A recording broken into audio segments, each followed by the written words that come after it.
Syederalun petugas dari Dinas Pertanian, Peternakan, Perikanan, dan Kelautan Banda Aceh dan Polresta setempat melakukan pemeriksaan sapi peternakan di Banda Aceh pada Kamis 12 Mei 2022.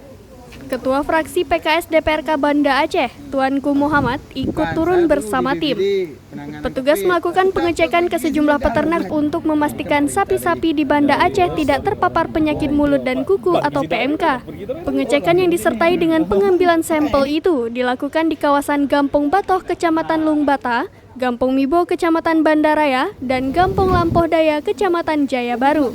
Kabid Peternakan Dinas Pertanian, Peternakan, Perikanan, dan Kelautan Banda Aceh, Sabri mengatakan pihaknya telah mengambil sampel untuk memastikan kondisi sapi yang ada di Banda Aceh sehat dan tidak tertular wabah PMK.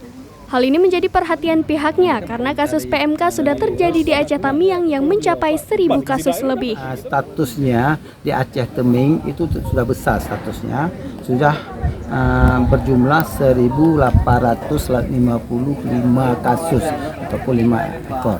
Sehingga ini perhatian pemerintah khususnya di tingkat nasional di Aceh Teming itu sudah ditetapkan status darurat.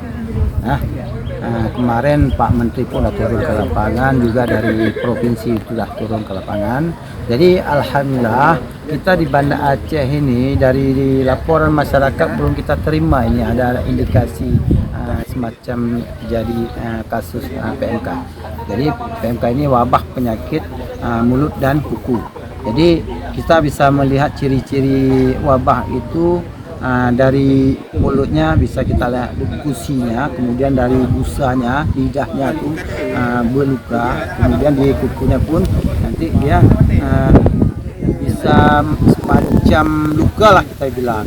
Nah, kalau tidak kita obati dia bisa kopek. Dan kita sudah mengecek, alhamdulillah untuk kondisi di sini belum ada hasil yang menunjukkan bahwasanya sapi yang dari Banda Aceh itu terserang PMK. Dan ini harus benar-benar kita pastikan juga ke depannya agar Banda Aceh bebas dari penyakit PMK. Karena memang kita khawatirnya karena di Aceh Besar ternyata sudah ditemukan satu kasus di mana kita ketahui banyak sapi-sapi yang beredar di Banda Aceh juga itu berasal dari Aceh Besar. Makanya oleh sebab itu kita hari ini sebagai anggota Dewan mendorong agar seluruh pihak-pihak yang memiliki tanggung jawab dan kepentingan dalam menjaga ini harus benar-benar bekerja aktif, kemudian juga memberikan pembelajaran bagi masyarakat apabila terserang apa yang harus dilakukan, kemudian bagaimana ketika terserang di mana dia harus mendapatkan obat apa yang harus diberikan, karena memang penyakit ini kita ketahui dari hasil sidak ini sangat cepat tersebar seperti itu.